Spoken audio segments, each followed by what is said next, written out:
Nós vamos a João, no capítulo 17, no verso 14.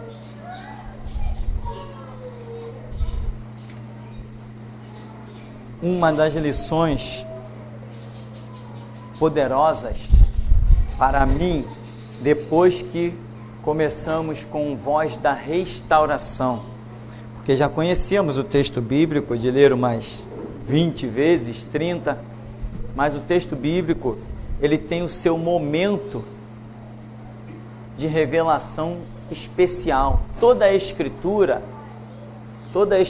traduz conhecimento, mas existem textos bíblicos em que Deus usa em momentos específicos para falar no pessoal com você.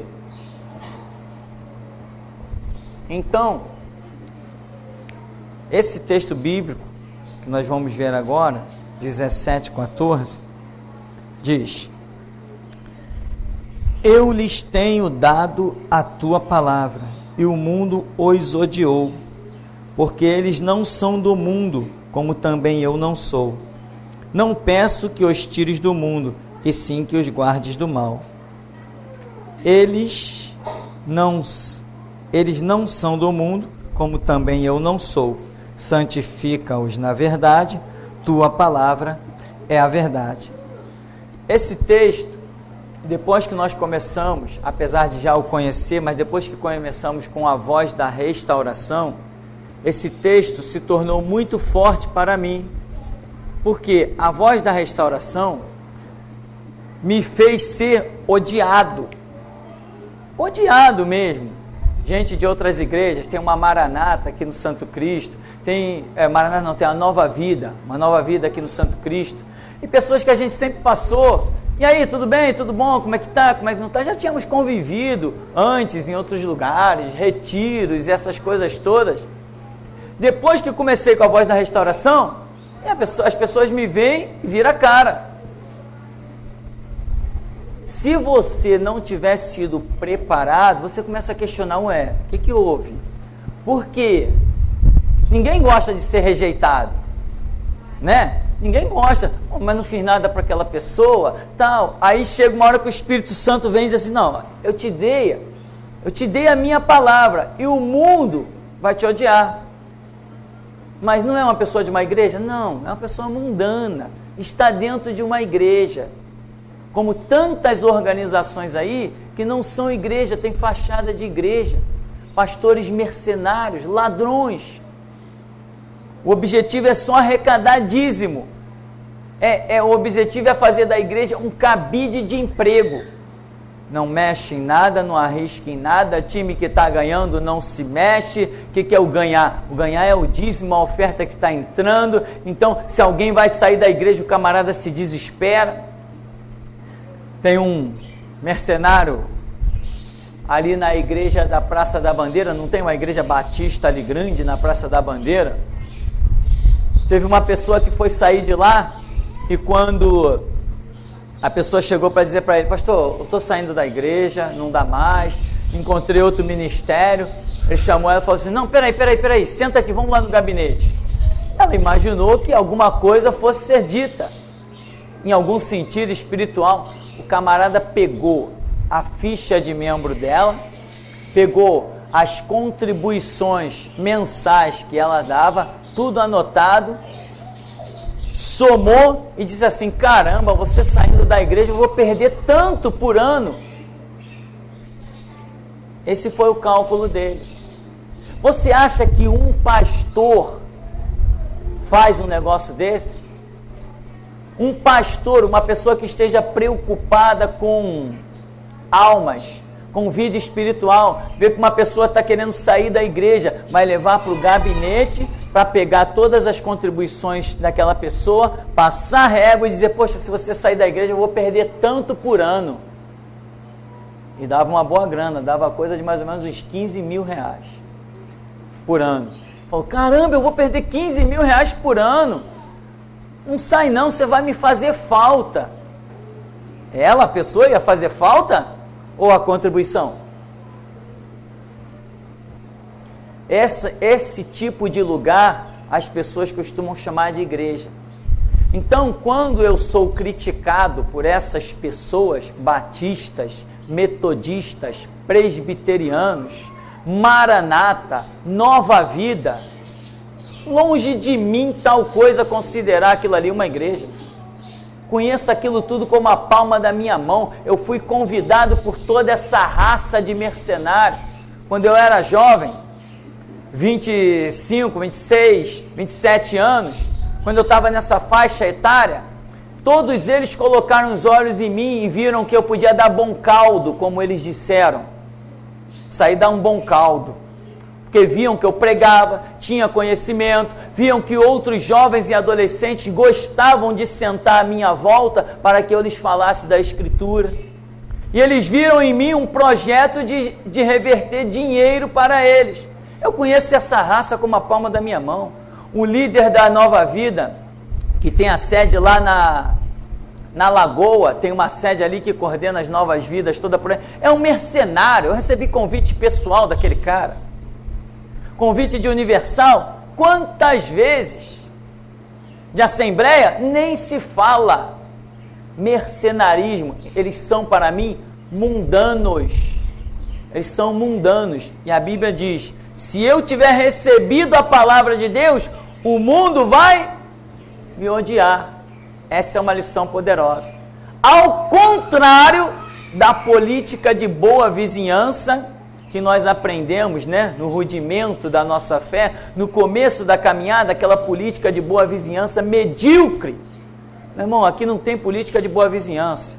Se o meu vizinho está incomodado, ele se muda, porque eu pago imposto igual a ele. Não devo nada a ninguém, pago todos os meus impostos bonitinho. Se ele paga e tem direito à rua e tem direito a se estabelecer, eu também tenho, e eu não abro mão do meu direito.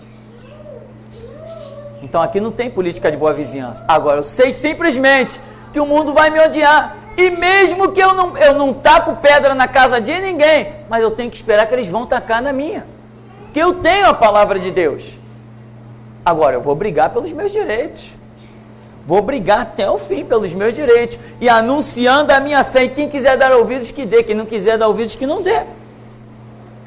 Mas aquela política de boa vizinhança, irmão, engole tudo, irmão, se cala para tudo. Não, meu irmão, eu tenho visto muita gente se converter na minha veemência. Eu tenho visto muita gente entender o que é evangelho na minha intrepidez, e não só na minha mansidão. Então, se Jesus me diz, vai como ovelha muda ao matadouro, eu vou como ovelha muda ao matadouro. Se ele disser, devora esse leão, eu vou devorar o leão, meu irmão. Eu aprendi isso, eu tenho que seguir a direção de Deus. Então, aqui, essa lição, em especial, nesse período que nós alcançamos o Ministério de Restauração, diz, eu lhes tenho dado a tua palavra e o mundo os odiou. Então eu aprendo que quem recebe a palavra, quem realmente tem o conhecimento revelado por Deus, passa a ser odiado. É assim que você entende? Porque eu já vi muito crente criticando o outro. Tipo, olha lá, fulano, o vizinho não fala com ele. Ah, ele não dá bom testemunho não. Não sei quem mais também não fala com aquele vizinho lá, aquele crente. Não, comigo não, eu sou um bom cristão. Todo mundo fala comigo, todo mundo gosta de mim. É mesmo? Quem será que está produzindo verdadeiro fruto? Um dia, perante o tribunal de Cristo, todos nós vamos saber. Comigo é o seguinte, meu irmão. Em princípio, falou, vai ouvir. Essa já é minha regra. Eu só mudo ela se Jesus mudar. Se Jesus mudar, dizer, ó, vem aí, vai falar e tu não diz nada. Opa, bico calado, falo, escuto, pode me chamar de feio e de outras coisas mais, pode ser o que for. Se Jesus me mandar ficar calado, eu fico calado. Mas se ele não me mandar, ele já sabe que eu vou falar. Então, eu não estou aqui para ser amado por ninguém. Eu tenho que ser amado por Jesus Cristo. O mundo, o que é o mundo? As próprias pessoas, mesmo dentro de rótulos de igreja por aí, pessoas que não têm a visão espiritual, não têm conhecimento de Deus, elas têm que me odiar. Os batistas daí do bairro passam por mim e não falam, eu digo, opa, estou no caminho. Quando os da Nova Vida passam por mim e não falam, eu digo, opa, estou no caminho. Quando os assembleanos passam por mim e viram a cara, opa, estou no caminho.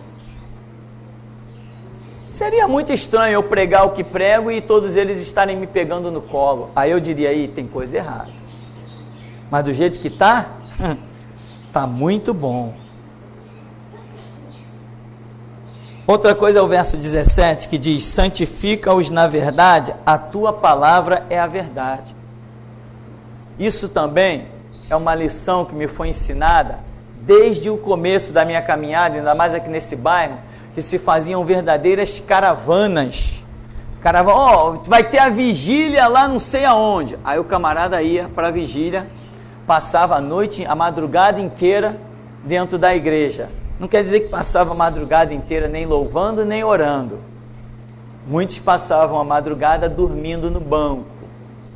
Mas aí depois vinha dizendo, fui para a vigília tal. Aí eu dizia, mas tu dormiu a vigília toda? Não, mas eu peguei alguma coisa. Pegou, vai ver que pegou. Então, eram as vigílias e os montes. Irmão, tem que se santificar. Aonde tem vigília, lá vou eu, diziam eles. Eu conheço todos os montes do Rio de Janeiro. Tinha uma vez teve um cidadão que ele acampou, levou uma barraca dessas para cima de um monte e lá ficou uma semana.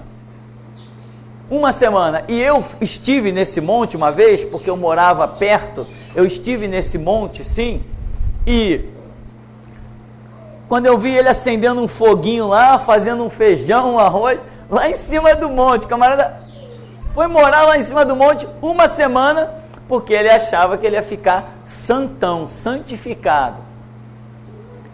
Aqui, João 17, está dizendo que a única fonte de santificação é a palavra. Pai, santifica-os na verdade, a tua palavra é a verdade. A palavra santificação significa separação. Santificar significa separar. Pai, separa-os na verdade, a tua palavra é a verdade.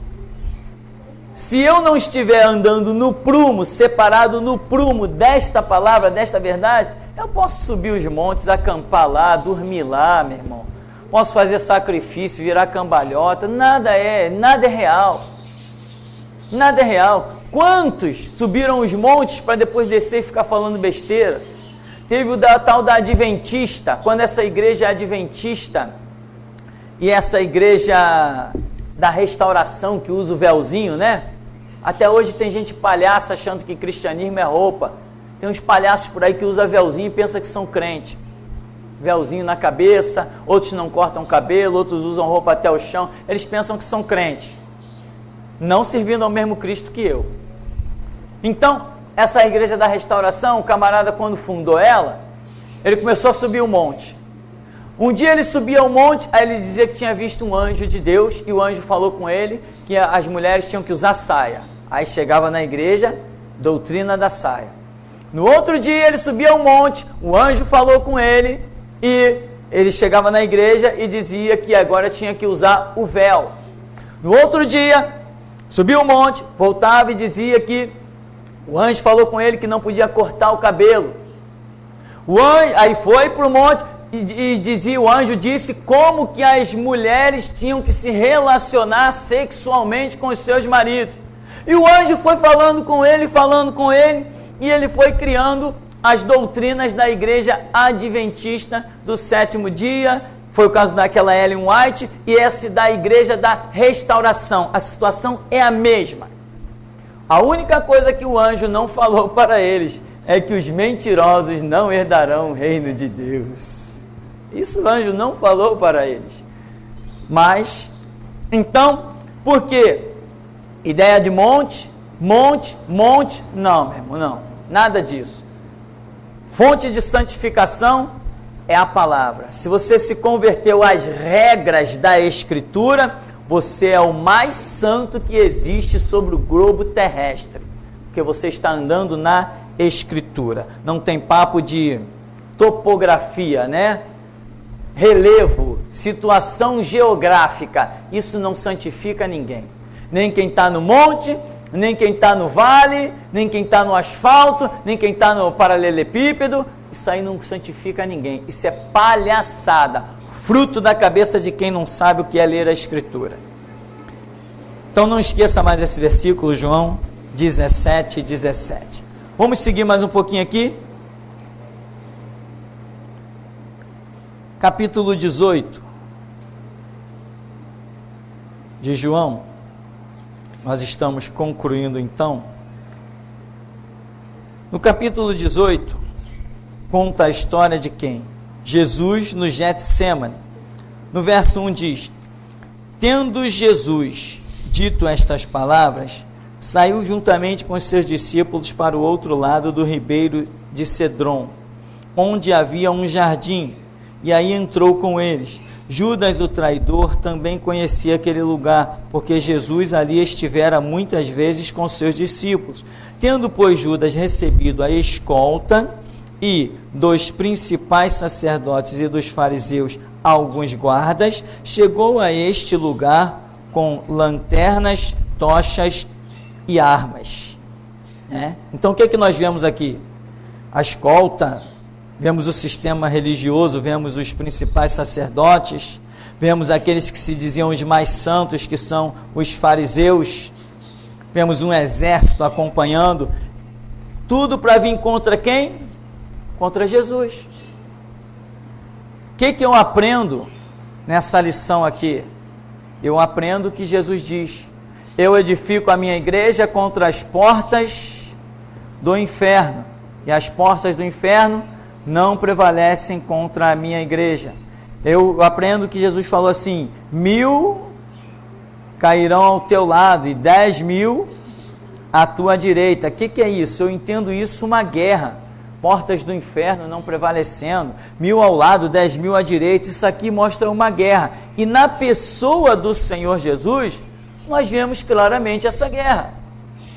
Nós vemos ali todo o sistema religioso, os fariseus, saduceus, nós vemos os principais dos sacerdotes, nós vemos a escolta, nós vemos a presença do exército da época, nós vemos tudo isso contra Jesus. Então eu aprendo uma lição, que eu serei contra todos e todos serão contra mim. E assim como não prevaleceram na vida de Jesus, não prevalecerão na minha. Isso é lição importante, meu irmão.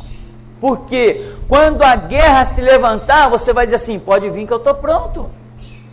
Seja para viver, vencer por Cristo como vivo, ou vencer por Cristo como morto. Porque uma coisa eu sei, que não posso ser derrotado. Ou vivo ou morto, eu sempre venço. Não tenho como ser derrotado. Jesus nunca perdeu batalha, e eu sei que eu ando com Ele. Então, isto é, para mim, pessoalmente, lição importante, em que o meu Senhor Jesus conseguiu provocar o ódio e a ira de todos os sistemas, sejam religiosos ou políticos. Isso é uma lição, para mim é fundamento. Sem essa lição ninguém vai adiante. Enquanto nós estamos até hoje usando o marketing da prisão como glória e despertando vidas, eu estou recebendo cada e-mail impressionante, dia após dia, enquanto nós estamos usando aquilo como glória que é realmente, aquele outro pastor lá de Niterói, que foi preso, nós ligamos para a igreja dele, foi preso, foi ameaçado de ser preso, ligamos para a igreja dele, depois de muito custo atender o telefone, não houve nada aqui não. Como não houve? Os jornais mostraram, todo mundo mostrou. Porque ele não está em Cristo Jesus. Ele não está em Cristo Jesus. Eu estou. Eu faço guerra contra o mundo. Eu não me calo para o mundo. Nós estamos prestes O filme é longo, eu já pude ver que é longo, muitos detalhes, mas dentro do período de mais ou menos 1 ano, nós estaremos com um filme pronto. Deus nos dando a graça, um filme pronto. Nós vamos reproduzir todas as cenas que aconteceram dentro da delegacia, as cenas que aconteceram aqui fora, antes, quando eu estava ainda preso, as batalhas que o pessoal da igreja aqui enfrentou na comunidade, as tramas para sufocar a igreja na minha ausência, tudo que aconteceu, desde a tramóia em que o delegado com Babalorixá, com a mulher da magia negra, com as outras delegadas, tudo que eles tramaram, nós vamos reproduzir tudo em filme, de uma maneira espetacular. Muitos vão ter medo de participar desse filme. Muitos vão ter medo de participar desse filme. Muitos não vão querer tomar parte nesse negócio, porque eu já estou dizendo, vamos mexer na posição dos poderosos. E como é que é o nome daquele? Tropa de Elite? Tropa de Elite é café pequeno. Tropa de Elite é café pequeno diante daquilo que o Espírito Santo já me tem revelado. O filme é longo, são detalhes e é muito trabalho. Eu acredito que esse filme, por menos de 1 ano, nós não conseguimos colocar ele do jeitinho que ele tem que ficar. Mas o projeto de Deus, eu tenho certeza que vai sair. Já estou anotando as coisas, já comecei a escrever e já vi, irmão, que é trabalho, é coisa trabalhosa. Por isso que esses filmes às vezes, dizem por aí, filme tal, tantos milhões de dólares para fazer o filme tal, tantos milhões de dólares para fazer não sei o quê, porque tudo dá muito trabalho. E nós vamos procurar trabalhar com o menor recurso possível, sem, no entanto, tirar o brilho da qualidade do que temos que mostrar. Agora, muita gente não vai querer participar desse filme, ainda mais quando vê os textos. Muita gente não vai querer participar. Então, meu irmão, nós aprendemos aqui nesse texto que Jesus ali, buscando fazer a vontade de Deus, teve um motim liderado até por um traidor, O traidor pode representar muita coisa. O traidor juntou uma turma lá e foi lá combater Jesus. Mas essa turma que chegou ali para combater Jesus naquele momento, já vem combatendo ele, Amém? O tempo todo não estão tentando ele, os saduceus, não estão tentando Jesus, os fariseus, o tempo todo os escribas não estão lá tentando Jesus, os sacerdotes o tempo todo não estão planejando matar Jesus, mas como a Escritura diz, ainda não era chegada a sua hora, mas o tempo todo eles estão tentando. Os guardas não foram lá para prendê-lo? Ninguém fala como ele, mas não foram lá? O tempo todo, e acredite, o tempo todo estão planejando o nosso fim. Mas fazer o quê, Até aqui nos tem ajudado o Senhor. Então, esta é uma lição poderosa. Eu quero agora só, aí mesmo, para concluirmos nesse capítulo 18, verso 4, diz assim: sabendo, pois, Jesus todas as coisas que sobre ele haviam de vir, adiantou-se e perguntou-lhes: a quem buscais? Responderam-lhe: a Jesus, o Nazareno. Então Jesus lhes disse: sou eu. Ora, Judas, o traidor, estava também com eles. Quando, pois, Jesus lhes disse: sou eu, recuaram e caíram por terra. Jesus de novo lhes perguntou: a quem buscais? Responderam: a Jesus, o Nazareno. Então lhes disse Jesus: já vos declarei que sou eu. Se é a mim, pois, quem buscais, deixai ir estes, para se cumprir a palavra que dissera: não perdi nenhum dos que me deste. Então Simão Pedro puxou a espada que trazia e feriu o servo do sumo sacerdote, cortando-lhe a orelha direita. O nome do servo era Malco. Mas Jesus disse a Pedro: mete a espada na bainha. Não beberei porventura o cálice que o Pai me deu? O que eu aprendo? Jesus é a própria igreja. Jesus não é a representação da igreja. Jesus é a igreja, porque onde Jesus está não tem igreja. Jesus é a igreja. Ele é o homem de branco que passeia no meio dos candeeiros de ouro, quer dizer, uma identificação. Ele está entrelaçado com a organização igreja. Ele é a igreja. Quando ele diz, sou eu, o que aconteceu? Bruft, todo mundo no chão, inclusive Judas, que aqui faz questão de frisar que ele estava lá no meio.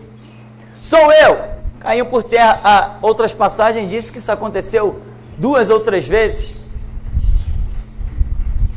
Eu aprendo isso, que a obra de Deus não sofre detrimento. Ninguém impede a obra de Deus, ninguém interrompe ela. Quando Pedro vem e saca da espada e faz aquela obra terrível, Jesus cola a orelha do homem no lugar e diz assim, Pedro, guarda a tua espada, eu vou beber o cálice que o Pai me deu para eu beber. Ele já tinha dito, ninguém tira a minha vida, eu mesmo a dou e a torno a tomar. Recebi esse mandamento de meu Pai. O Salmo 91 diz, 1000 cairão ao teu lado, 10.000 à tua direita e tu não serás atingido. Em determinado momento, Jesus diz para Pedro, não pensas tu que eu poderia pedir ao meu Pai legiões de anjos e nada disso aqui aconteceria? Mas aquela era a hora, como Jesus falou, este é a hora do poder das trevas e da escuridão. Então, irmão, eu aprendo algo precioso. Ninguém arranha a igreja. Ninguém consegue nem arranhar a igreja. Agora, nós temos o tempo de sermos leões e temos o tempo de sermos ovelhas. Deus muda os tempos e as estações. Então, se alguém vier bater na nossa porta e a metamorfose estiver apontando para leão, tadinho. É bom eles esperarem a hora de nós virarmos ovelhas. É bom esperar. O delegado deu azar, ele me pegou na hora que eu estava em leão. Deu um azar terrível aquele delegado. Que azar ele deu. Se ele viesse hoje, pode ser que ele se desse bem. Hoje eu estou meio calmo, tranquilo, estou mais para a ovelha. Então, meu irmão, é o propósito de Deus. É o propósito de Deus. Jesus em Mateus 23, hipócritas, raça de víboras, com a mosquito, engole o camelo, ficou todo mundo, ih, caramba, sai da frente desse cara, leão da tribo de Judá. Lá no Getsemane, ô Pedro, guarda a tua espada, eu estou indo, estou seguindo, é a ovelha.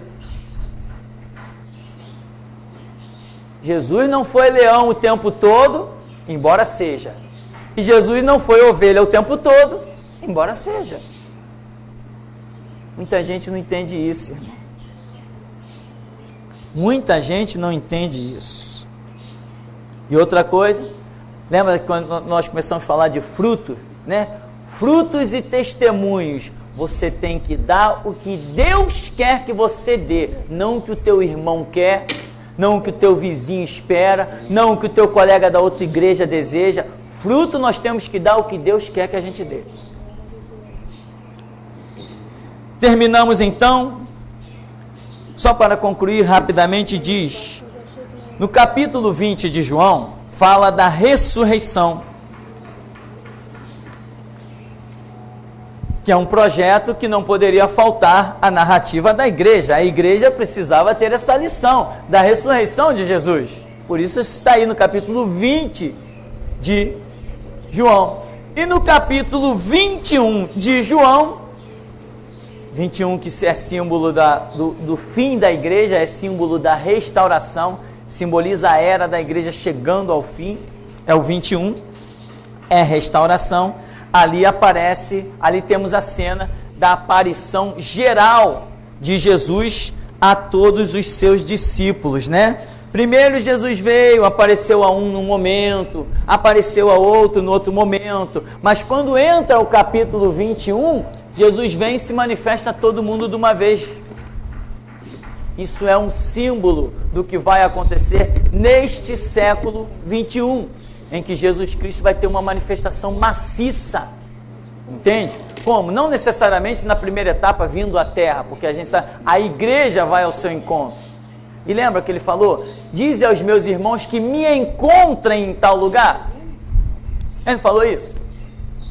Ele não veio ao encontro de todos os discípulos, não, ele disse, diga aos meus discípulos que me encontrem em tal lugar. E hoje o Espírito Santo está dizendo que, igreja, se prepare, vamos encontrar Jesus. Aonde? Nas nuvens. Essa é a direção, né? Agora,